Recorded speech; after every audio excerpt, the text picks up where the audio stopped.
살아있는 오후 4시 실시간 뉴스 현장을 가장 빠르고 깊게 전달하는 지식 충전 프로그램 이야기 더 지금 바로 시작합니다.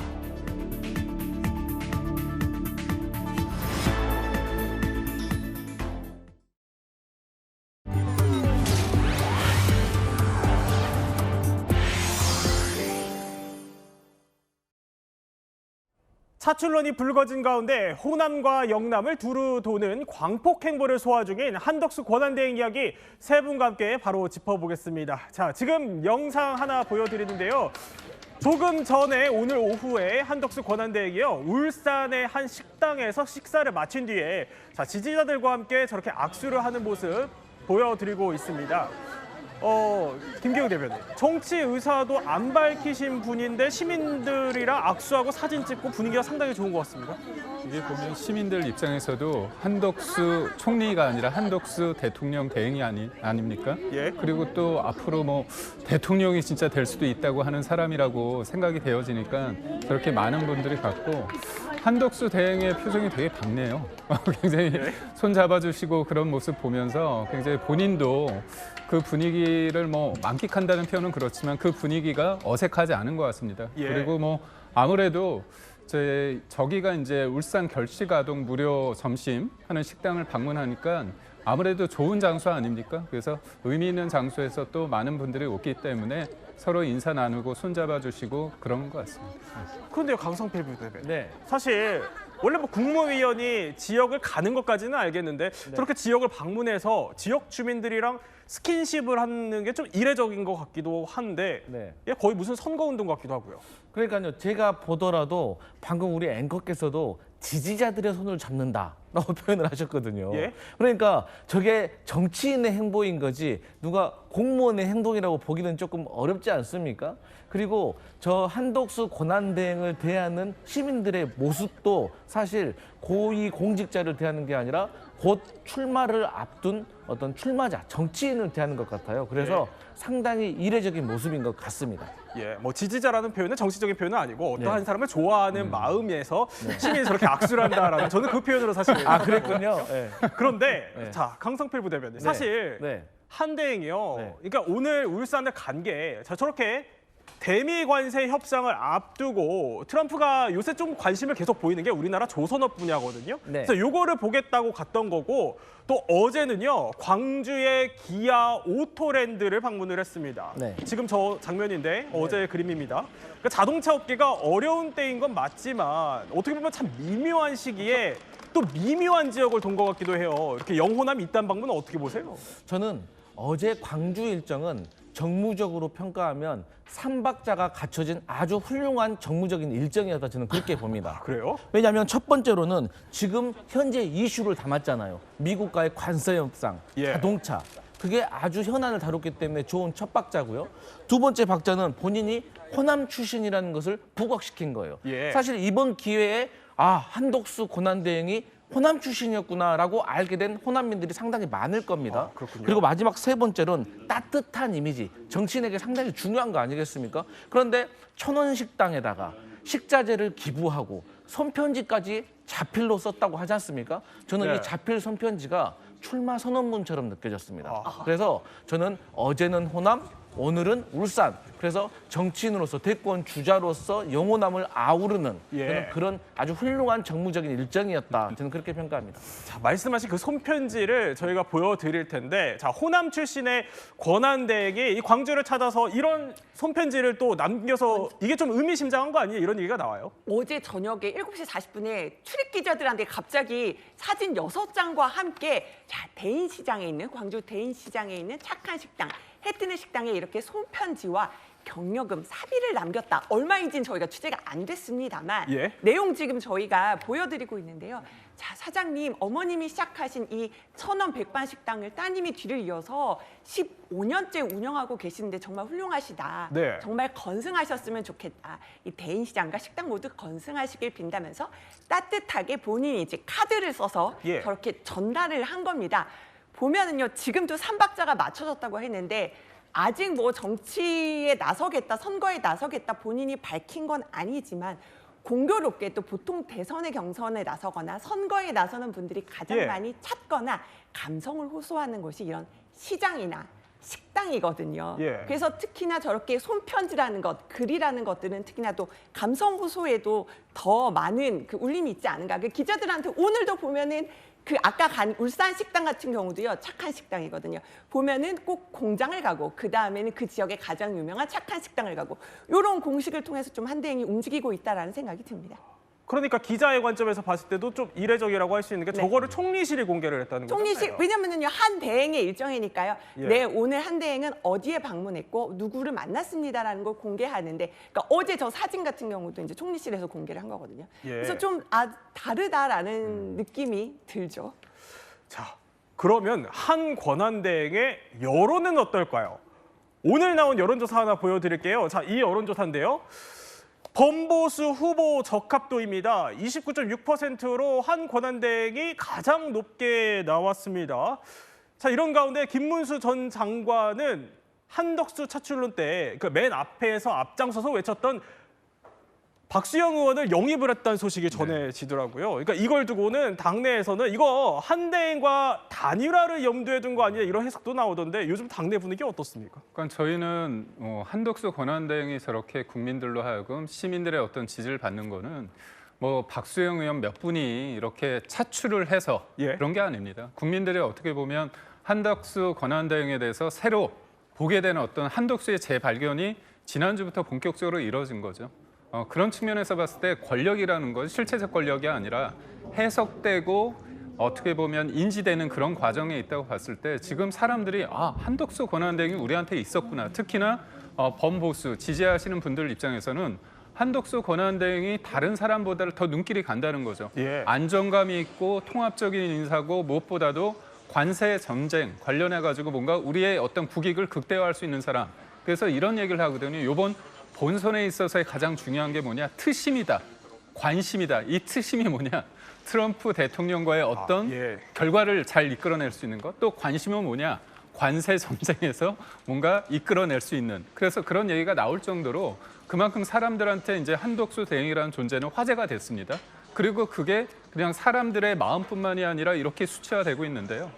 박수영 의원이 제가 그렇게 된 거는 한덕수 대행에 대한 마음이 있을 수 있습니다. 그렇지만 우리는 현실적으로 국민의힘 경선이 이루어져야 되는데 여기에서 잘 해야지만 어엿한 후보가 될 수 있고 이 어엿한 후보가 한덕수 대행이 나온다 손치더라도 예. 단일화 과정에서 한덕수 대행을 이기게 되면 더 큰 국민의 후보가 되는 거고요. 만약에 한덕수 대행이 된다면 한덕수 대행이 국민의힘 후보를 좋은 의미에서 밟고 더 크게 될 수 있는 거 아닙니까?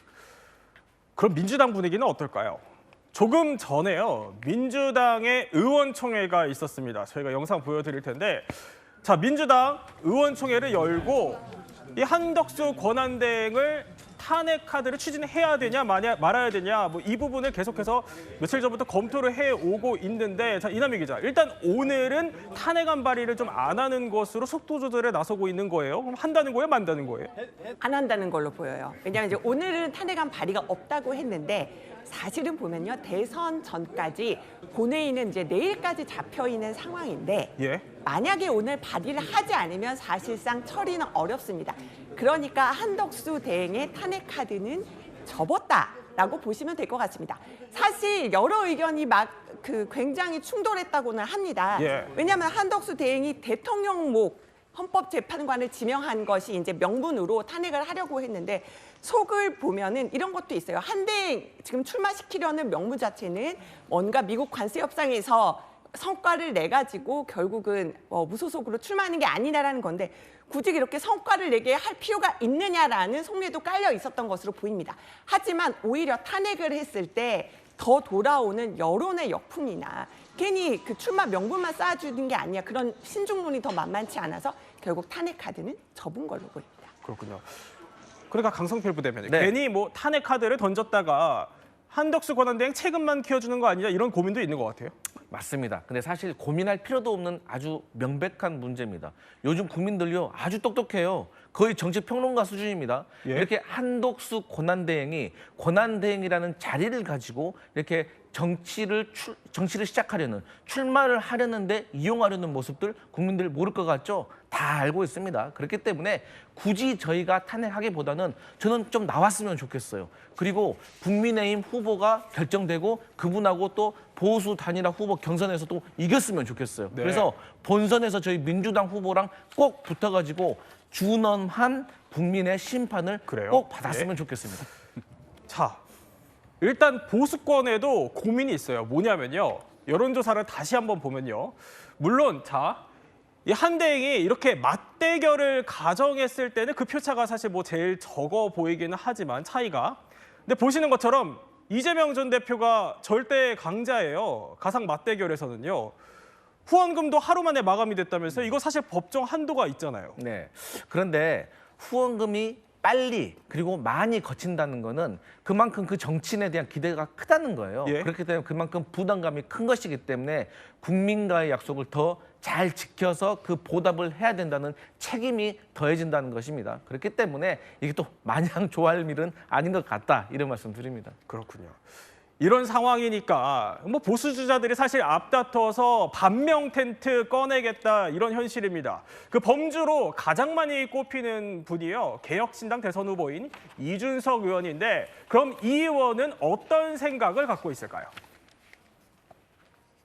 겪어보고 느낀 게 뭐냐면은 동탄이 민주당이 65%인 지역이에요. 제가 민주당에서 거의 한 26을 가져온 거고 국민의힘에서 한 7 정도를 가져온 거거든요. 제가 민주당 표를 가져오는 것도 상당히 할 수 있는 사람이에요.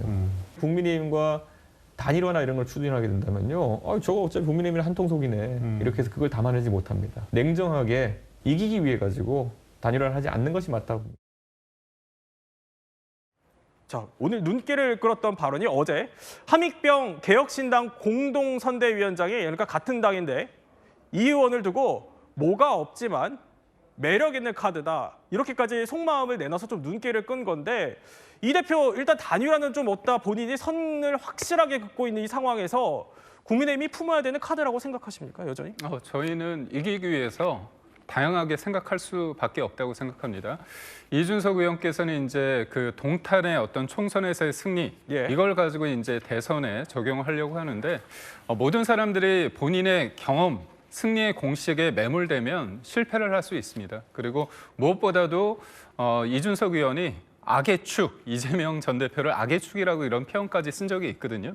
그렇다면 이번 대선에 있어서 이재명 대표가 무한한 그 엄청난 입법 권력 플러스 이제 행정 권력까지 그리고 사법부에도 큰 영향을 끼칠 수 있는 절대 반지를 끼는 게 과연 대한민국에 도움이 될 것인가? 그리고 지금 저는 시대 화두가 개헌이라고 생각합니다. 한쪽에 권력이 쏠리는 것보다는 권력이 분점되는 것 역시 필요하다고 보는데 한 사람을 위한 어떤 개헌에 반대하는 호원 세력의 민주당과 어떻게 보면 여러 다양한 의사들이 모여서 국민을 위한 개혁, 그 개헌 세력과의 싸움이라 보기 때문에 이 큰 틀에서 이준석 의원은 결정을 할 것이다. 저는 그렇게 봅니다.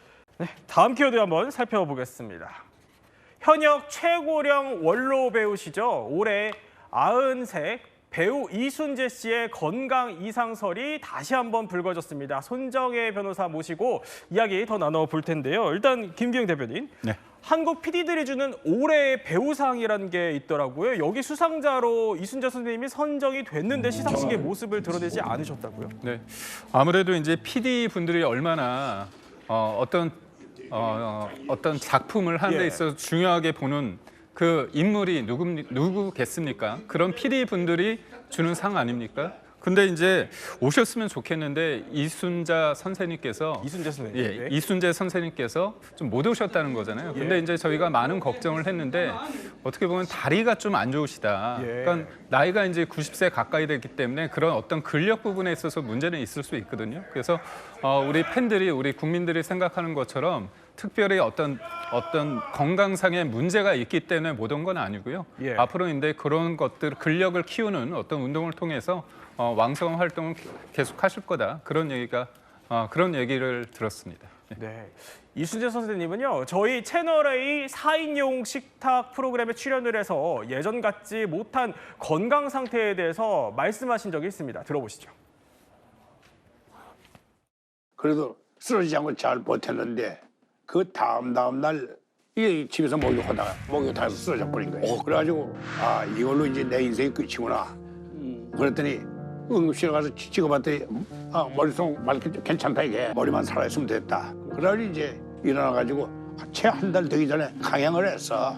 거의 한 6개월 이상을 찍는데 그러다 보니까 이제 스트레스가 좀 세워서 눈이 하나 고장이 나기 시작하는 거야. 자, 2년 전까지만 해도 작품 연달아서 뭐 한 4개씩 하시고 왕성한 활동 해오셔서 이 소식에 모두 되게 많이 깜짝 놀라셨을 것 같은데요. 그렇습니다. 해당 프로그램에서도 동시에 4개의 연극을 하면서 건강이 악화됐다라고 밝히셨는데요. 예. 그 당시에 연극 리어왕을 하면서 10kg 이상 빠지기도 했다라고 합니다. 그래요? 굉장히 고군분투하셨다라고 볼 수 있는데요.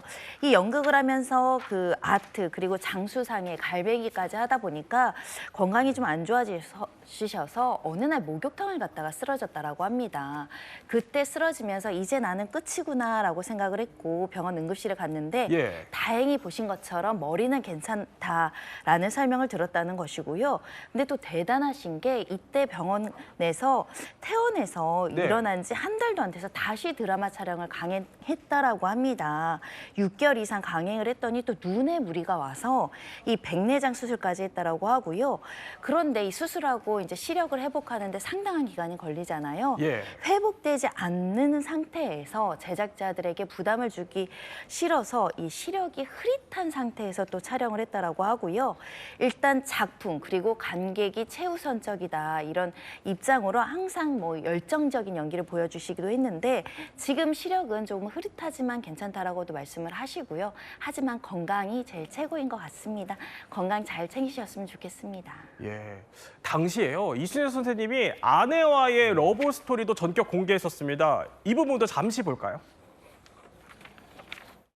어떻게 만나셨어요, 근데? 이대 무용과 서울대 철학. 그거는 왜 자기 옛날 얘기다. 드라마 센터가 주관해서 제1제 남녀 고등학교 연극 경연대회가 있었다고. 이게 명성고연대. 그래서 여학교니까 마지막 입대가 생각이 나더라고. 그걸 이제 각색을 해가지고 거기 내 처제가 출연을 했다고. 남녀 최우수 단체상을 탕 너무 각색이 잘 됐고 너무 좋았다 이게. 중간에 연습하는데 조그마한 이대생이 들어오더라고. 그럼 누구야? 그랬더니 내 동생 잘 봐주세요. 계란 2알은 딱 삶아게. 그게 우리 집 사람이야. 야. 자, 이순재 선생님 하면은 대한민국 연기 역사의 산 증인이다. 뭐 거의 70년 가까이를 연기 인생을 걸어온 국민 배우신데 이 강성필 부대미는 어떻게 좀 기억하십니까? 제 과거에 극작가 장소연 씨의 글이 생각나요.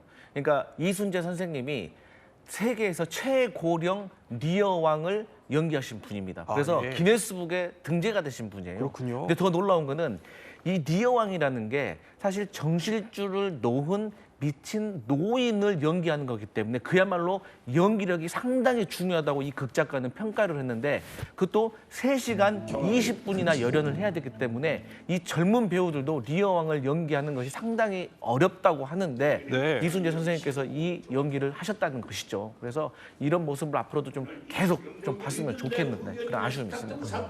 김경희 대변인 어떻게 기억하십니까?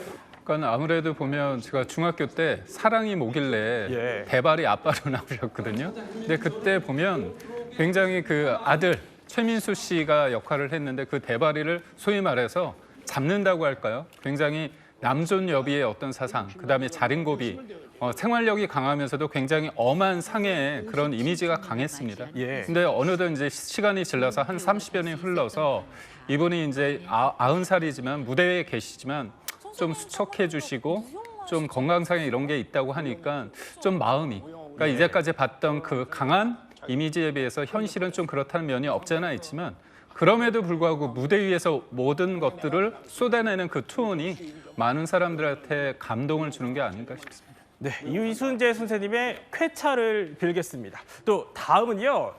최근에 몸이 10개라도 부족하다는 나영석 PD와 관련해서 전해진 훈훈한 소식이 있다면서요? 무슨 소식입니까? 그렇습니다. 한 유튜브 채널을 통해서 공개된 훈훈한 미담인데요. 글의 내용, 댓글은 이렇습니다. 3월 30일 날 한 제주도 김포 노선에서 많지 않은 승객을 온몸으로 막아주시고 예. 승무원들한테 고생했다 해주셔서 진심으로 감사드린다. 이런 글이 올라온 것인데요.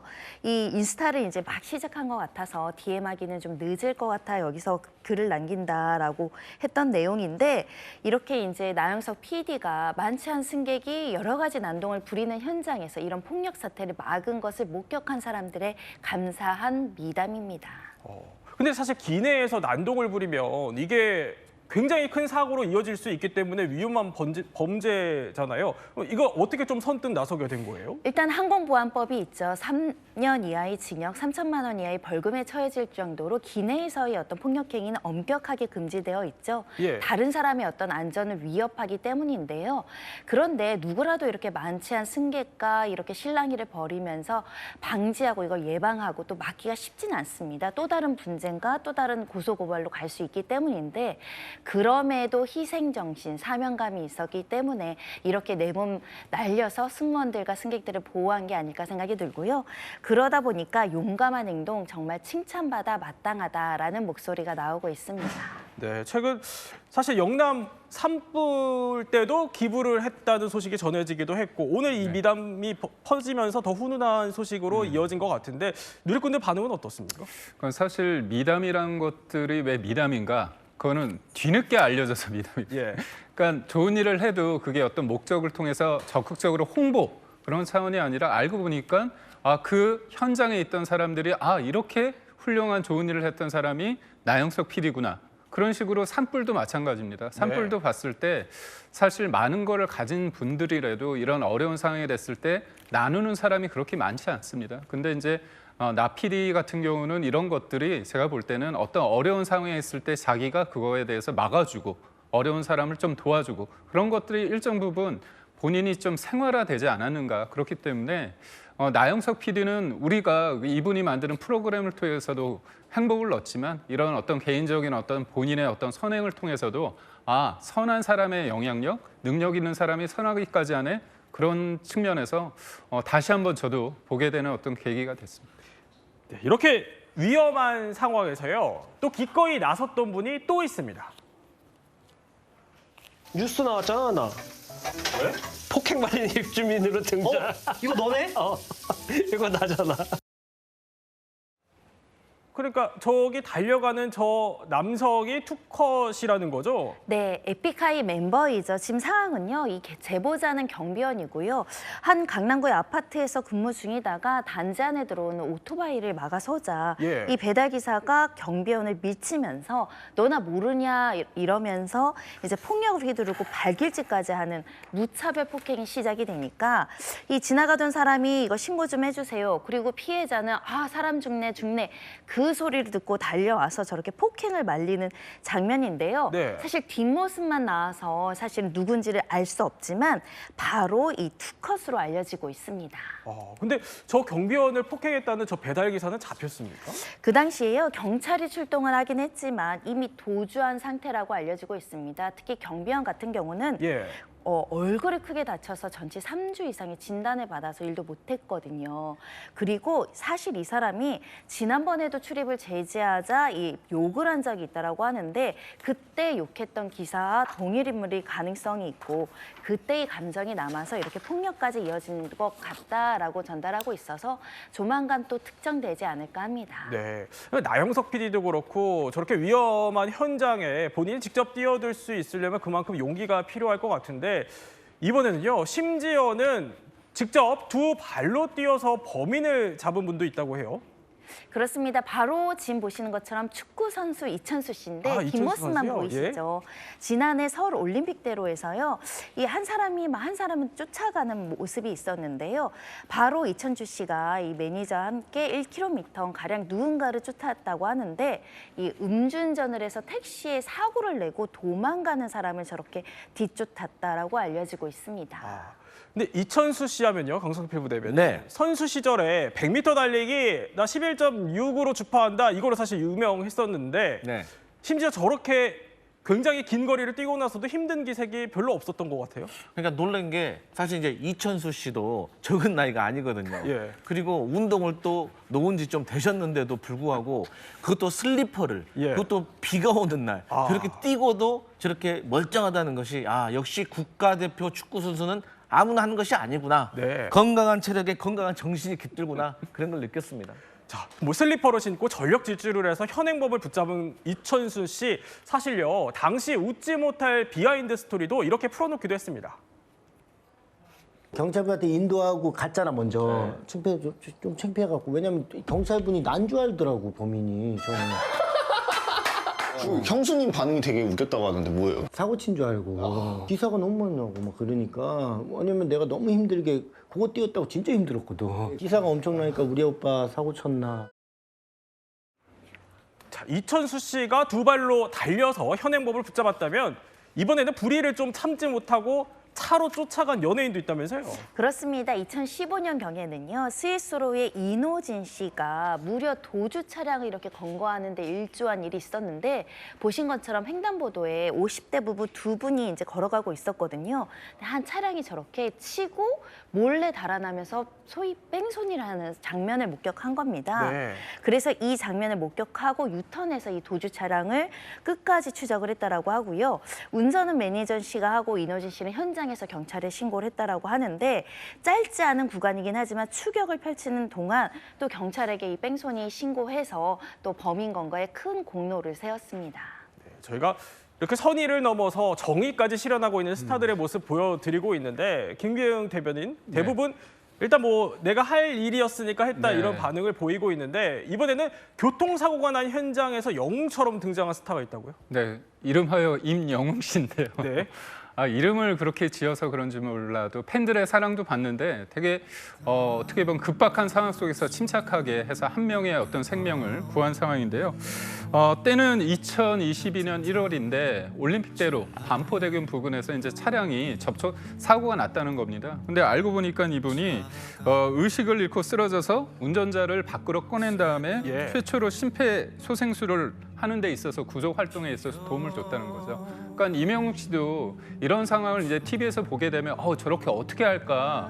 난 잘할 수 있을까? 그랬는데 막상 현장에서 내가 그걸 보다 보니까 몸이 시키는 대로 했다, 배운 대로 했다 이런 얘기를 하더라고요. 그러니까 어떻게 보면 누구나 다 할 수 있다고 하지만 그럼에도 불구하고 겸손한 편인 것 같고요. 네. 그만큼 그냥 바쁘면 지나갈 수도 있는데도 불구하고 그거를 했다는 것 그 자체가 이름값을 했다. 네. 누군가의 영웅이 아닌가 그런 생각입니다. 네, 이렇게 스타들의 뭐 정의 실현이 사회적인 선한 영향력으로 이어지고 있는데 나영석 PD를 비롯해서 이런 스타들의 영웅적인 행동이 사람들의 마음을 훈훈하게 되었다면요. 이 사람의 막무가내 정책은 전 세계에 조롱을 사고 있습니다. 바로 트럼프입니다. 马桶刷子是谁？你知道吗？不知道。美国总统。都用他的头发来刷了。是的。 아이고, 저거 트럼프 모양의 변기솔 아닙니까? 저거 근데 지난번 일기 때 중국에서 나왔던 거 아니에요? 네, 맞습니다. 지금 뭐 중국하고 미국 이른바 관세 전쟁을 하고 있지 않습니까? 근데 저기 보면 트럼프 머리가 예. 변기 청소하는데 동원이 되는 거잖아요. 이용이 되는 건데 그만큼 어떻게 보면 지금 트럼프에 대해서 조롱하고 희화하는 겁니다. 그러니까 우스갯소리로 그런 얘기를 한다는 거예요. 미국을 위대하게 마가라고 하죠. 메이크 아메리카 그레이트 어게인이라고 하는데 예. 거기에다 A 대신에 차이나 해가지고 MC GA 해서 MCGA. 메이크 차이나 그레이트 어게인 이렇게 해서 차이나를 위대하게 네. 또 나아가서 이제 병기를 위대하게 그런 어떤 조롱 섞인 그런 얘기도 나오고 있다고 합니다.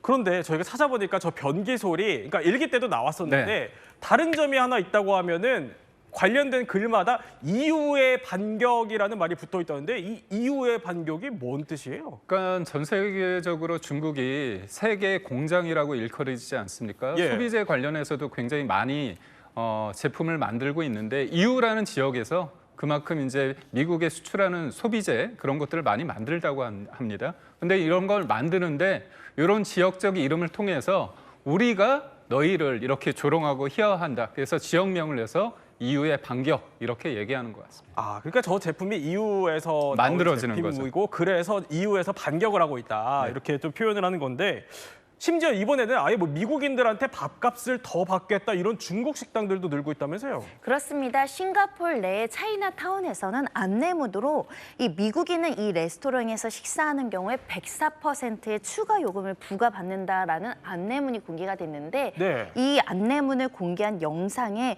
조회수만 60만 회 이상 됩니다. 많은 주목을 받고 있다는 것인데요. 이 안내문이 온라인상으로 빠르게 퍼지고 있는 상황이고요. 다만 이제 너무 빠르게 퍼지니까 안내문을 내렸다고는 하지만 중국의 한 고깃집에서도 비슷하게 미국 국적의 손님은 추가 서비스 비용 104%를 내야 된다. 이에 대한 의문이 있는 경우에는 미국 대사관에 문의해라. 이런 글을 올렸다라고 하는데요. 이 104%는 이 사진이 올라올 때 안내문이 올라올 당시에 이제 관세 추가 부과율이라고 합니다. 그러니까 이 관세율에 대해서 조롱 차원에서 이런 안내문이 나온 게 아닐까 합니다. 아, 그러니까 관세만큼 더 받겠다. 그런 조롱이 뭐 중국 내에서 중국 식당들을 위주로 퍼지고 있다 이건데, 근데 여기서 사실 끝이 아닙니다. 뭐냐면 이번에는 또 갑작스러운 폭로전이 있다고 해요. 자, 이 명품백 얘기인데 이게 한 5,400만 원 상당의 명품백의 원가가 200만 원이다 이렇게 중국에서 폭로를 했다는데 이게 무슨 얘기입니까? 그렇습니다. 사실 굉장히 유명한 고급 그 브랜드죠. 한 예. 명품 가방 버킨백이라고 하는데 이제 판매가는 5,400만 원 정도라고 합니다. 그런데 중국의 공장에서 일하시는 분이 하나하나 원자재를 소개하면서 사실 이 버킨백의 원자재비 그러니까 실제 들어가는 원가는 200만 원 남짓입니다라는 영상이 이제 여러 가지 SNS를 통해서 공개가 된 상황이고요. 특히 이뿐만 아니라 룰루레몬 레깅스라는 고가의 레깅스가 있는데 한 14만 원 상당으로 팔리는데요. 개당 8,000원 안팎이 원가이다 이렇게 꼬집으면서 이 미국에서 이렇게 $100 이상 또 수천만 원 이상의 호가로 판매하는 이런 명품백들이 원가가 이 정도이다라고 하면서 사실상 또 조롱글이 유행하고 있다라고 보이고요. 다만 이제 관련된 업체 측에서는 이렇게 중국 본토에서 생산되는 양은 뭐 완제품은 굉장히 소수에 불과하다 이렇게 반박하기도 했습니다. 그런데 사실 명품의 가치는 뭐 원가보다는 사실 브랜드의 가치라는 걸 대부분 많은 사람들이 알 텐데 이 원가를 폭로한 게 무슨 의미가 있습니까? 그러니까 대한민국 남자들 상당히 기뻐할 소식입니다. 이게 200만 원짜리라는 거잖아요, 원가가. 근데 지금 5,400만 원에 팔린다고 하는데 이것은 즉 중국에다가 바로 직접 구매해라. 이런 홍보 마케팅, 그런 수단으로 저는 이용된다고 생각을 하기 때문에 저는 많은 사람들이 이제 매장 가서 5,400만 원, 그러니까 뭐 한 20배에서 30배에 달하는 가격 주고 사는 게 아니라 저는 오히려 저렴하게 에르메스 버킨백을 저는 중국에서 사는 분들이 많아질 것 같습니다. 그런데 뭐 에르메스 측에서는 이거 중국에서 생산하지 않는다, 팩트가 틀리다 뭐 이렇게 반박을 하더라고요. 근데 이러다 보면은 어쨌든 감정의 골이 계속해서 깊어질 것 같은데 이번에는 대사관까지 좀 참전을 했다는 얘기들도 있어요. 그러니까 시민들이 저렇게 올리는 거는 납득이 될 수 있습니다. 그러려니 할 수 있는데 미국에 있는 중국 대사관 측에서 저 사진을 했는데 위에 보면 이제 중국은 대륙 아닙니까? 미국도 대륙인데 첫 번째 사진 같은 경우는 중국의 쾌속열차, 고속열차, 철도, 열차를 보이고 어떻게 보면 밑에 나온 두 번째 나온 어떻게 보면 USA라고 뽑힌 거는 그냥 가다가 쓰러질 것 같지 않습니까? 궤도도 굉장히 구불구불 돼 있는 거죠. 근데 전 저걸 보면서 중국이라는 곳이 이른바 압축 성장을 하는 곳입니다. 계획 경제이기 때문에 그 단기간에 어떤 기간 산업을 일으키는 그런 부분이 있는데 미국은 WTO 체제 안에서 뭔가 금융, 그다음에 IT 그렇기 때문에 제조업 강대국은 아닙니다, 사실상. 그래서 한 예로 애플 같은 경우도 디자인은 캘리포니아에서 하지만 만들어진 것은 중국에서 만들어지거든요. 나이키 또한 디자인은 미국에서 하지만 제품은 또 중국이나 동남아에서 하는 것처럼 그렇지만 그럼에도 불구하고 본인들이 제조업으로서의 강점이 있다는 것들을 부각시키기 위해서 저렇게 대비되는 사진을 다른 데도 아니고 중국 대사관에서 했다는데 제가 볼 때는 좀 논란이 있을 수도 있지 않을까 생각됩니다. 네, 오늘 이야기 또 이렇게 핵심만 살펴봤습니다. 이번에는요, 한 가지 이슈를 속살까지 파헤쳐보는 몰랐던 이야기 더 시간입니다. 지식충전 지금 시작합니다.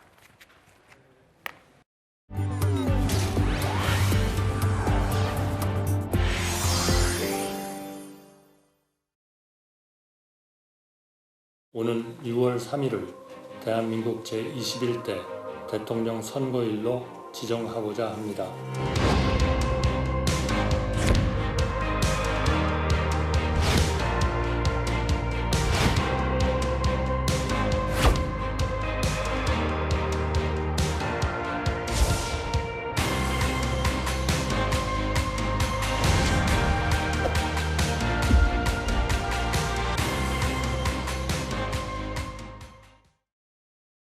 자, 이제 얼마 남지 않은 대통령 선거예요.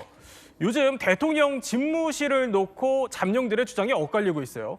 네, 그렇습니다. 그러니까 이재명 전 민주당 대표 같은 경우는 현재 비공개 간부회의에서 세종시로 이전하는 것을 한번 검토해봐라라고 얘기했고, 김민석 수석 최고위원 같은 경우도 우리가 용산에 머무를 수는 없다, 이런 부분들을 얘기했기 때문에 이게 어느 정도 탄력을 좀 받을 것으로 보여지고 있습니다. 그리고 이제 민주당 쪽에서 또 한 분이 이제 김경수 전 경남지사 같은 경우는 단 하루도 용산에 머무를 수 없다, 이제 이렇게 밝힌 상황이고요. 반면에 이제 국민의힘에서도 이제 마찬가지 의견들이 이제 비슷한 의견들이 좀 나오고 있습니다. 일단 용산은 조금 어렵지 않겠는가, 그렇게 얘기를 하고 있고요. 특히 홍준표 전 대구시장 같은 경우는 청와대로 다시 돌아가야 된다, 이런 얘기를 하고 있고, 그다음에 안철수 의원이라든지 한동훈 대표 같은 경우도 용산은 지금 좀 나와서 다른 데로 가자, 지금 이제 저렇게 나오고 있습니다. 지금 이제 화면에 저런 얘기들이 좀 나오고 있는데요. 세종시로 이전하자, 청와대로 복귀하자, 그다음에 이제 그 나름대로 서로 간에 절충을 하자, 이런 의견들로 나오고 있는데, 결론은 용산을 어떻게 나오느냐, 이 출구 전략, 이런 부분들이 쟁점이 되지 않겠는가 말씀드릴 수 있겠습니다. 자, 일단 후보들은 그러면 무슨 이유로 청와대로 가냐, 세종으로 가냐, 이런 이유들을 대고 있을까 궁금하긴 한데, 유호석 교수님, 일단 청와대로 꼽은 이유가 있을 것 같습니다. 청와대는 일단 기존의 시설들이 완비돼 있다는 그런 판단을 가지고 하기 때문에 저분들이 자꾸 청와대를 이야기하는데, 현재 상태로서는 청와대에 들어가기에는 상당히 난망한 일들이 많이 있습니다. 그래요? 예. 그런 점도 잘 고려를 해서 앞으로 좀 더 검토를 해야 된다, 그렇게 보는 거죠. 세종시로 꼽은 이유는 뭘까요?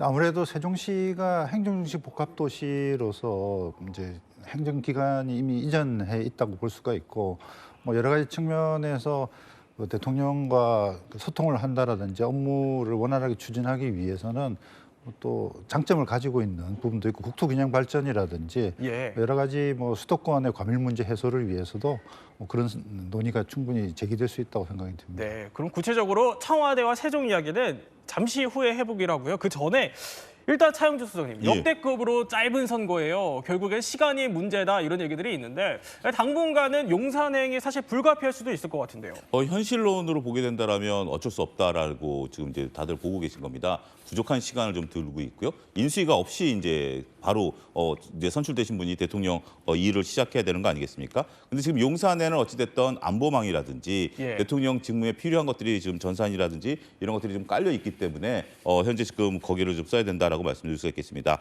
일단 장점으로 본다라면 당장 지금 업무 공간이 있다라는 측면에 되긴 하겠습니다만, 그래도 이제 정치적으로 부담이 되는 것이 용산이라는 것이 좀 급속하게 추진됐기 때문에 불통의 이미지, 그다음에 국방부와 같은 건물을 같은 공간을 쓰고 있다라는 것도 구조적인 한계를 좀 보일 수 있고, 그다음에 보안이라든지 아니면 뭐 우리가 경호라든지 이런 문제들이 좀 드러나고 있다라고 말씀드릴 수가 있겠습니다. 따라서 전반적으로는 단기적으로는 일단 용산, 그다음에 중기적으로는 뭐 청와대라든지 장기적으로는 세종시, 뭐 이런 식으로 현재 지금 거론이 되고 있다, 이렇게 정리가 가능하겠습니다. 이 교수님, 그런데 청와대, 세종, 용산 말고, 그러니까 문재인 정부 시절에 검토했었던 광화문 정부 서울청사로 옮기는 방안은 어떻습니까?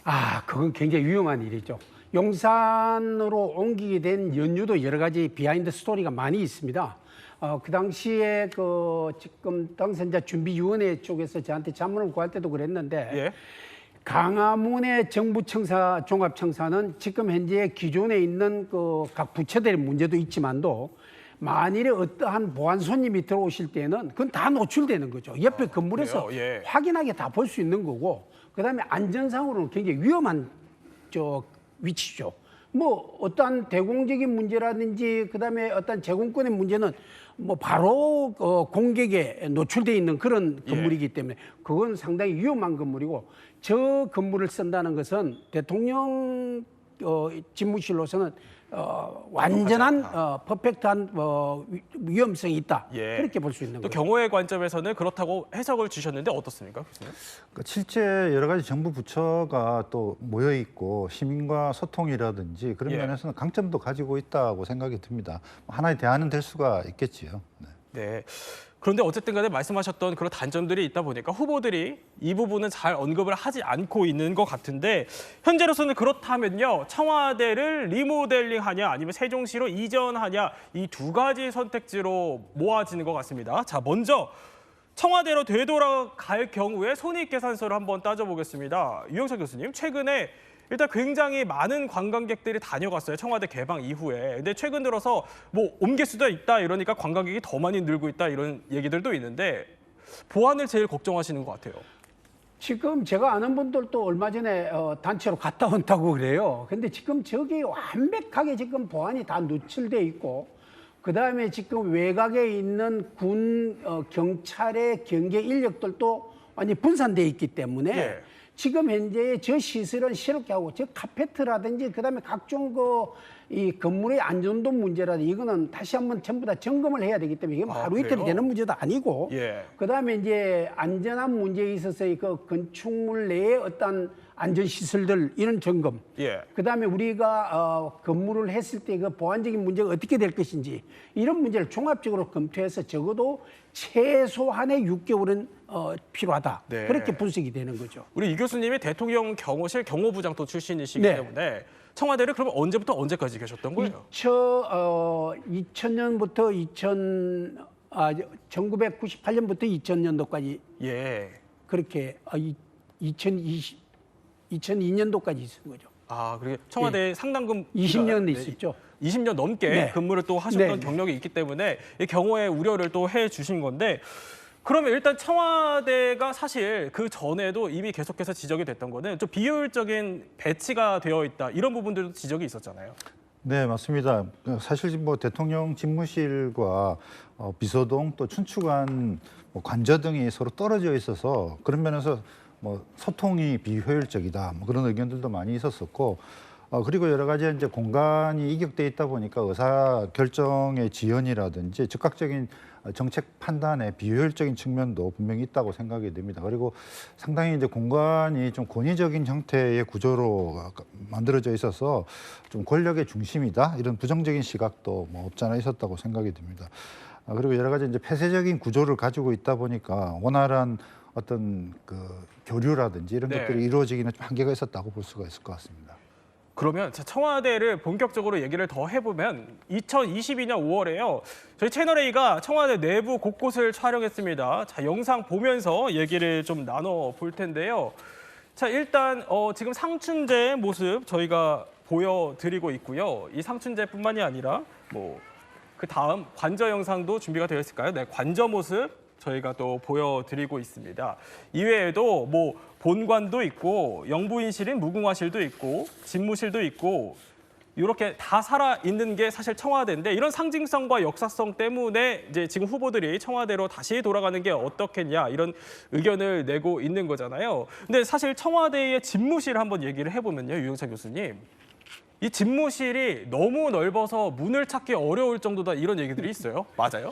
근데 뭐 처음 들어가신 분들은 좀 넓게도 생각되고 또 이제 문이 어느 쪽이 있는지 모르니까 이렇게 혼동이 되니까 조금 이렇게 외경심을 가지는데 뭐 저희들이 보기에는 그렇게 외국과 비교해서 넓은 건 아닙니다. 그래요? 사실 그런데 이제 아무래도 처음 오고 또 대통령의 어떤 건의에 자꾸 그러한 경외심을 가지다 보니까 조심스러운 부분 때문에 넓다. 그다음에 좀 혼동된다 이런 이야기를 많이 하는데 그렇게 넓은 건 아니라고 생각합니다. 그렇게 넓은 건 아니라고 하셨지만 근데 저희가 찾아보니까 이전에 자 집무실에서 넘어지신 분이 있어요. 그런 일화도 있다면서요? 무슨 보통 일화요? 이제 대통령께 나올 때는 뭐 이렇게 뭐 뒤로 엉덩이를 보고 안 나오는 그런 어떤 우리의 간섭 때문에 뒤로 나오다 보니까 카페트에 이렇게 밀리다 보니까 넘어진 거지. 네. 그분의 부주의함 때문에 그렇지 그것을 어떤 넓기 때문에 뭐 이런 관점하고는 조금 틀리다. 근데 그 분이 그러니까 YS, 그러니까 김영삼 대통령 시절에 누구셨죠? 이해창 아마 당 대표였죠. 예, 당시 총재. 그분이 아마 그런 줄로 알고 있는데 그렇게 저는 많이 넓다고 그렇게 생각 안 합니다. 그러니까 물론 너무 넓어서 당시에는 넘어졌다 이런 네. 일화들도 있었지만 지금 보시기에는 그렇게까지 뭐 집무실이 넓은 편은 아니다 이런 네, 말씀이시군요. 그런데 이희정 교수님, 이뿐만이 아니라 청와대가 보물 창고였다 이런 얘기들도 있어요. 예, 아마 청와대 그 산책로에 보면은 통일신라 시대 때 불상이 있습니다. 뭐 아마 청와대 불상이라고 뭐 이름 지어지기도 했었는데. 저거예요? 예. 예. 이게 아마 이제 2018년에 이제 정식으로 그 경주 방영대자 석조열애 좌상이라고 대한민국 보물로 이제 지정이 됐었는데 이게 당시 경주에 있던 불상이 이제 청와대로 이렇게 옮겨오게 된 이유는 일제시대 때 총독 관저에 이제 두기 위해서 가져왔던 거라서 뭐 경주로 돌려줘야 된다 그런 이야기도 있기는 합니다. 그런데 현재로서는 이제 또 명소로서 청와대에 보물로 자리 잡고 있다고 볼 수 있을 것 같습니다. 그 당시에 저 이명박 대통령이 기독교 신자다 보니까 불상을 다른 데로 보냈다 해가지고 또 센세이션을 일으킨 적도 있죠. 그렇지만도 그다니 그대로 두었었고 저 정각도 그 당시 그러한 것 때문에 더 보완을 해가지고 안전하게 존치를 하고 있었고 그렇습니다. 저게 간접 바로 뒤에 있습니다. 아 그래요? 네. 그러면 청와대 얘기를 다시 돌아와서 일단 청와대로 이전하는 문제가 계속 거론되니까 손익계산서를 한번 따져볼게요. 그러니까 역사적 상징성이 크지만 어쨌든 간에 청와대로 다시 돌아가는 게 이걸 만약에 그러니까 청와대에서 용산으로 이전했을 때의 비용을 기준으로 따진다 그러면 얼마 정도 들까요? 그렇죠. 일단 그 두 가지인데요. 처음에는 우리가 용산으로 갔었던 그것도 보면 윤석열 전 대통령이 나름대로 청와대가 갖고 있는 상징성 중에 조금 다소 부정적인 거, 구중궁궐이다, 소통이 안 된다 이런 부분들이 있거든요. 그래서 청와대로 들어가면 좀 부담이 있을 수는 있겠습니다만, 자 이제 비용 면으로만 이제 다시 돌아가서 말씀을 좀 드려버리면 일단 공식적으로 대통령실이 용산으로 이전한 비용은 517억이 일단 나왔습니다. 여기에 이제 관저 공사까지 그리고 이제 뭐 경호 이런 부분들까지 나타나게 된다라면 570억에다가 한 100억 정도를 더 더해서 639억이 현재 지금 공식적으로 이제 추정이 되고 있다라고 좀 말씀드릴 수 있겠죠. 그런데 이제 그 원래 용산에 대통령 집무실이 들어간 그 장소가 국방부 건물이지 않았습니까? 그러니까 이제 국방부가 이전하고 그다음에 다양한 어떤 시설들이 이전하고 주한미군 시설들에 대한 어떤 보안 이런 부분들까지 된다라면 이건 주장입니다. 이게 정확한 금액이 나온 건 아닌데요. 대략 한 1조 정도 나온 거 아니냐? 최대치로 이런 주장도 현재 지금 남아있는 상황이다라고 좀 말씀드릴 수가 있겠습니다. 하지만 뭐 다시 또 이 돈을 들여서 간다라고 본다라면 앞서 이제 교수님도 말씀하셨다시피 이제 보안 문제라든지 경호 문제가 다 노출된 상태이기 때문에 조금 다시 또 처음에 우리가 용산에서 지금 다시 옮기는 문제가 초반에 좀 무리성이 있었던 거 아니겠습니까? 그래서 다시 청와대로 가는 것도 어떻게 보면 참 정치적인 그러한 쉬운 결정은 아닐 수도 있겠다 이렇게 좀 말씀드릴 수 있겠습니다.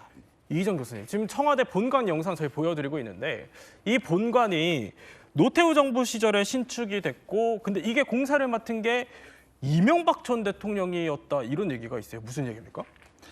예, 맞습니다. 그 노태우 대통령 시절 때 이제 전면적으로 청와대 리모델링 작업을 하게 되는데 그때 이제 공교롭게도 현대건설 사장이었던 이명박 이제 전 대통령님이 실제 이제 공사를 하게 됐고 그때 당시에 이제 총수였던 정주영 회장님께서도 굉장히 공을 들여서 뭐 여러 가지 이제 경복궁이라든지 주변에 있는 정각과도 잘 어울리도록 하고 반면에 이제 여러 가지 뭐 부품이라든지 이런 것들은 뭐 유럽에 있는 궁전에 버금갈 정도로 공을 들였다고 합니다. 또 그런 비하인드 스토리가 있군요. 자, 그런데 청와대, 그러니까 대통령 집무실이 계속 청와대에 있었는데 요거를 옮기려는 시도는 그러면 김영삼 전 대통령 때부터 있었다 이런 얘기들도 있습니다. 네, 그렇습니다. 김영삼 대통령부터 워낙 여론의 질타가 심하다 보니까 그런 걸 검토하게 됐죠. 그리고 청와대 지역이 총독 관저 있고 또 경무대라든지 그러한 어떤 부정적인 인식 그런 거 여러 가지 이제 그런 여론의 질타로 인해서 옮기려고 검토는 많이 했지만도 그만한 대안을 쉽게 찾기도 힘들었고 또 하려고 해도 그런 예산 문제에 부딪히다 보니까 어려움을 많이 깼고 난항을 깼겠죠. 그 뒤로 이제 연민관을 2003년도에 지어가지고 노무현 대통령 같은 경우에는 아예 내려와서 비서동에서 직무를 보고 회의를 하는 그런 국려지책도 만들었던 적도 있는 거죠. 그러면 당시에 근무하셨을 때도 집무실에 이전하려고 했던 그런 시도들이 있었을 거예요. 그렇습니다. 그래서 많은 시도를 했는데 그런 대안을 쉽게 찾기도 힘들었고 청와대가 가진 저 정도의 시설을 대안으로 만들기에는 어려움이 많았었죠. 네. 그러면 이번에는요, 새로운 또 대통령 집무실로 주목받고 있는 곳이죠. 또 다른 한 곳인 세종시로 한번 가보겠습니다. 자, 차윤수 선생님, 벌써부터 이 세종으로 갈 수 있다 이런 얘기들이 들리다 보니까 뭐 부동산 시장이 들썩이고 있다고 해요. 예, 그렇습니다. 일단 뭐 세종시 같은 경우 2020년에 우리가 이제 신도시 이제 개발이 되면서 전체적으로 봤을 때 아파트 상승률이 굉장히 1위였던 경험이 있습니다. 무려 35%나 이제 급등을 했었는데 그 뒤에 이제 조금 침체기를 겪었었죠. 그래서 이제 그때 당시에 이제 세종 신도시 개발에 참여하셨던 분들, 아파트를 구매하셨던 분들이 상당히 조금 안타까운 현상을 좀 하면서 2023년에는 무려 변동폭이 마이너스 21%까지 극단적인 극심한 이런 부분들을 보였다라는 거죠. 어떻게 보면 이제 세종시라는 것이 이제 우리 대한민국의 이제 심장과 같은 중심적인 지역에 있습니다만 어떤 이런 새로운 모멘텀이 없을 때 집값이 올라가긴 힘든 그런 구조적인 부분들을 갖고 있는 그런 상황이죠.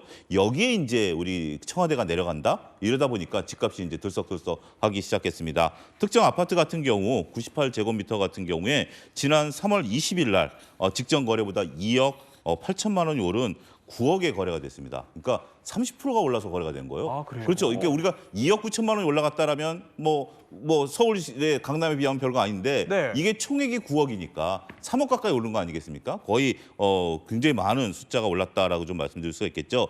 따라서 이게 우리가 이제 탄핵이 인용되고 나서 4월 첫째 주에 세종 지역의 아파트 상승률을 보게 된다라면 0.25%가 올랐습니다. 근데 전국은 0.13%니까 전국 대비해서 무려 2배가 올랐다라고 좀 말씀드릴 수가 있겠죠. 이것은 직전 연도는 마이너스에 비하면 굉장히 큰 폭의 오름세인데 일단 두 가지가 다 맞물렸다라고 봐야 되겠죠. 2020년에 급등했다가 급락하면서 많이 떨어졌다. 이게 이제 첫 번째고요. 그런 상태에서 청와대가 내려오는 거 아니야? 이런 어떤 이미지가 이제 다시 생기면서 두 번째 상승이 일어날 조짐이 보이고 있다. 이렇게 정리가 가능하겠습니다. 이정 교수님. 그런데 일단 땅값이 들썩이고 뭐 부동산이 들썩이고 이러는 거는 계속해서 세종시로 갈 수 있다 이런 얘기가 나오는 거지만 정말 현실적으로 세종시로 이전할 수 있냐 이거는 개헌 문제도 걸려 있는 거잖아요. 네, 맞습니다. 그 대통령실을 이제 세종으로 완전 이전을 하기 위해서는 실제 그 이전에 2004년에 헌법재판소 판례에서도 나오지만 이거는 이제 수도가 서울이라고 하는 관습법적인 부분에 대한 헌재 판결이 있었었기 때문에 아마 이 개헌 사안이라고 이렇게 봐야 될 것 같습니다. 그래서 개헌을 하기 위해서는 실제 이제 국민투표도 거쳐야 되고 여러 가지 절차를 거쳐야 되는 부분 때문에 현실적으로 당장 추진하기는 상당히 좀 어렵지 않을까. 그래서 충분히 아마 논의를 거쳐서 여러 가지 절차나 합의를 통해서 이제 그런 방향을 좀 정해야 될 거라고 생각이 듭니다. 그러면은 이제 후보가 당선이 되더라도 곧바로 세종시로 내려가는 거는 이 개헌의 절차를 거쳐야 되기 때문에 불가능하다. 이런 설명이신가요? 예, 뭐 일부 지금 현재 이제 제2집무실이라든지 이런 게 그 행정수도 복합 특별법에 의해서 지정이 되어 있고 내년에 건설이 되는 걸로 이제 계획이 되어 있기 때문에 일시적으로는 그걸 이용하는 것도 가능은 하다고 생각이 듭니다. 그래요? 예. 그렇지만 이제 제대로 된 어떤 이제 집무실을 갖추고 또 국회 이전이라든지 이런 것까지를 논의를 하려고 하면은 더 많은 시간과 비용이 필요하지 않을까 하고 생각이 들고 그런 면에서 당장은 현실적으로 이제 세종으로 이전하는 부분이 좀 어렵지 않을까 그런 생각은 듭니다. 그런데 그러니까 비용 문제를 또 말씀을 하셔서요, 차영근 소장님. 예. 세종시로 내려가는 거는 그러니까 천문학적인 비용이 드는 거잖아요. 사실 네, 생식적으로 그렇죠. 생각만 해봐도 청와대 복귀보다는 훨씬 더 많은 그렇죠. 비용이 들 수밖에 없는데 그러면 요거를 과거에 행정 수도로 이전했던 추정 비용과 비교를 해보면 어떻습니까? 그게 이제 2003년에 노무현 대통령 이제 공약 사항이었었고요. 그거를 이제 하는 그 신행정 수도 건설 추진위가 결성이 되면서 추정으로 뽑은 금액이 있습니다. 네. 이제 그걸 그러니까 벌써 2003년이니까 20년 전 예약이지만 그걸 가지고 한번 추정을 뭐 대략적으로 한번 해보도록 하겠습니다. 총 건설 비용은 45조 6천억이 들어갈 것으로 봤습니다. 그래요? 예. 이 중에서 정부가 부담해야 될 것은 대략 한 11조 정도고요. 나머지 30조 정도는 우리가 이제 아무래도 신도시, 그러니까 우리가 서울이 과밀이기 때문에 한 5개 정도 신도시가 필요하다. 당시 이제 그런 그 평가가 나왔거든요. 그렇기 때문에 어떻게 보면 이제 민간 사업자들이 이제 나머지 30조를 이제 한다라는 거죠. 따라서 이제 그 부지 조성이라든지 그다음에 이제 민간 주택 뭐 이런 것들이 들어가는 부분들이기 때문에 그렇다 하더라도 당장 일단 용지 보상이라든지 그때 당시 용지 보상비가 한 4조 6천억 정도, 부지 조성 기반이 9조 그 정도 들었으니까 한 15조 정도가 당시에 들었거든요. 네. 근데 지금은 땅값이 더 올랐으니까 더 많이 들어갈 수 있는 부분들이기 때문에 엄청난 금액들이 좀 들어갔다라는 겁니다. 근데 이제 우리가 이 금액들을 부지 조성이라든지 이런 것들은 원래 우리가 이제 SOC 투자에 들어가는 부분이 있기 때문에 그 금액을 따지면 그렇게 많은 건 아니에요. 하지만 전반적으로 내려가면 이번엔 제대로 지어야 되기 때문에 그때 이상 45조 이상 버금가는 비용이 들어갈 것도 우리가 감안해야 되지 않을까 말씀드릴 수 있겠습니다. 네, 그렇다면은 이제 저희가 전문가 또 세 분을 모신 거는 또 경호와 보안 쪽에 전문가시고 도시공학 그리고 경제 전문가 저희가 세 분 모셨기 때문에 궁금한 건 이겁니다. 각 전문가의 입장에서 최적의 집무실은 거론되는 곳 중에 어디라고 보시는지요? 일단 경호와 보안에서는 어떻게 보십니까? 지금 세종시는 현재 간이 집무실이 있습니다. 간이 집무실이 있고 2027년도에 완공 목표로 지금 계획을 하고 있는데 거기서 보안대 지금 설계 공부도 했고 해가지고 하는데 지금 문제가 뭐냐면 비서실과 경호실이 같이 움직이는 문제. 네. 그러한 전체적인 완벽한 프로젝트를 진행하기에는 지금 현재 계획으로서 좀 무리입니다. 세종으로. 절대적으로 네. 무리입니다. 그리고 저게 지금 대통령실이 움직인다고 집무실만 가는 것이 아니고 지금 공약을 자꾸 저렇게 내세우는데 비서실과 경호실, 그에 따르는 군사시설, 그에 따르는 경찰 인력까지 다 감안해 볼 때 지금 현재 있는 세종시의 규모의 한 절반 정도의 시설이 필요하다면 지금 저 예산이 더 들어간다는 걸 생각할 때 저는 완전히 무리이고 다음에 이제 지금 청와대도 금방 들어갈 수 있는 문제가 아니지 않습니까? 어떻게 해도 시설을 보완해야 되고 또 다시 한번 점검해야 되고 특히 뭐 지금 여민 2강 같은 경우에는 69년도 지었는데 지금 완전히 무너질 입장이거든요. 그래요? 그런 입장이라든지 그다음에 청와대 지금 저렇게 해가지고 카페트라든지 저런 문제들 종합할 때 완벽하게 하려면 최저 6개월이 걸릴 거고 그러니까 아무리 지금 후보들이 공약을 내세워도 용산을 거치지 않는 대안은 없다.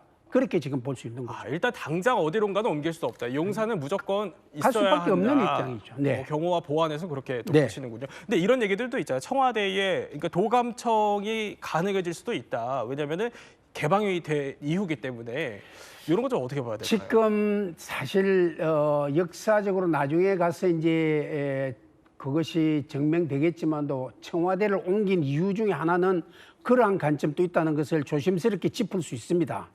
그래서 현재의 지금 청와대 시설을 저희들 입장에 있어서 완벽하게 점검하려면 1년 정도는 필요한 1년이요? 시간이 있습니다. 그다음에 군사가 또 다시 군사력이라든지 그다음에 경찰력, 경력들이 다 움직이려면 그런 데 대한 문제, 대공권, 제공권 문제, 필73 국력을 다시 또 옮기는 문제, 국제 기구에다가 또 통보해야 되는 문제. 종합적으로 해볼 때 청와대는 지금 현재로 봐서는 상당히 어려운 문제들이 많다. 그렇게 분석이 되는 거죠. 참 또 이렇게 들으니까 만만치 않은 이슈들이 산적해 있는 것 같은데 그럼 도시공학의 입장에서는 어디가 좀 낫다고 보십니까? 그러니까 사실은 이제 도시공학적인 입장에서 본다면은 처음에 이제 용산 이전을 논의할 때도 서울이 이제 청와대가 처음 들어갈 때는 인구가 한 100만 정도였었다면은 인구 1000만의 도시로 5배 이상 커졌잖아요. 그리고 이제 서울의 공간적인 중심이라고 하는 게 이제 용산이 될 수 있으니까 그런 면에서 용산 이전에 대한 논의가 있었었는데 사실은 현재 이제 세종 이전에 대한 논의가 이루어지는 것 중에 하나도 여러 가지 이제 그 국토 균형 발전이라든지 수도권 과밀 문제를 해소하기 위해서는 보다 국토의 중심이라고 하는 세종이 효율적인 측면이 있지 않느냐라는 부분이고, 안보적인 측면에서도 아무래도 이제 북한 그 리스크가 있으니까 휴전선으로부터 좀 멀리 떨어져 있는 부분이 훨씬 더 이제 좋겠다라고 하는 이제 긍정적인 측면도 분명히 있다라고 생각이 듭니다. 그렇지만 이제 저는 좀 더 장기적으로 보면은 만약에 우리가 이제 통일까지를 생각을 한다면은 뭐 TSR, TCR의 출발이 될 수 있는 서울이 다시 중심이 될 수밖에 없는 측면도 있기 때문에 그래요? 예. 아주 장기적으로 보면은 또 서울이 다시 그런 수도로서의 역할을 할 수밖에 없지 않을까, 여러 가지 장단점이 같이 포함되어 있는 부분이라고 볼 수 있을 것 같습니다. 이렇게 뭐 전문가분들도 선뜻 어디로 가야 한다 이렇게 꼽기 어려울 정도로 참 어쨌든 쉽지 않은 이슈인 것 같습니다. 그렇다면 경제학적으로 봤을 때는 어떻습니까? 돈이 들어간다라면 돈이 들어가기 전에 신중한 것이 필요하다고 좀 저는 보여집니다. 두 분의 말씀에 100% 공감하면서 경호도 필요하고 우리가 미래에 대한 발전도 필요한 상황이기 때문에 이건 정치적인 부분들도 들어간 거 아니겠습니까? 결국 청와대에서 용산에 나온 것도 정치적인 부분들이고, 그렇다면 둘 다 집무실이 있다라면 저는 용산을 쓰자라는 주의입니다. 용산을 쓰되 그 용산을 계속해서 잊지 못한다라면 그걸 가지고 국민을 설득한 다음에 거기서 예산을 좀 뭐 얼마가 들어가든지 간에 우리 미래를 위해서 예산을 쓰자. 지금 당장 용산이 안 되기 때문에 예산을 쓴다라는 것은 지금의 과오를 되풀이하는 방법 외에는 저는 되풀이하는 거랑 똑같다라고 생각하기 때문에 일단 용산을 쓰자. 그리고 나서 대안을 천천히 찾아서 제대로 만들자. 제대로 돈을 쓰자. 이게 제 생각입니다. 거기서 하나만 첨언을 하자면은, 만일 청와대가 저런 지금 현재 형편이라면은 저는 제 개인의 주장으로서는 지금 현재 주한 미 8군이 사용하고 있던, 연합사령부가 사용하고 있던 현재의 그 부지, 지금 그 부지를 새롭게 한번 검토해 보는 게 제일 지금으로서는 적합하다. 저는 그렇게 봅니다. 네, 또 이렇게 전문가분들의 또 사견이라는 점 저희가 짚어드리면서 이만큼 쉽지 않은 문제인 것 같습니다. 대통령실 과연 이번엔 어디로 갈 것이냐, 이 주제로 몰랐던 이야기 살펴봤습니다. 저희는 60초 후에 뵙겠습니다. 이야기 더 내일도 오후 3시 50분 저희와 함께 지식 충전해 보시죠. 시청해주신 여러분 고맙습니다.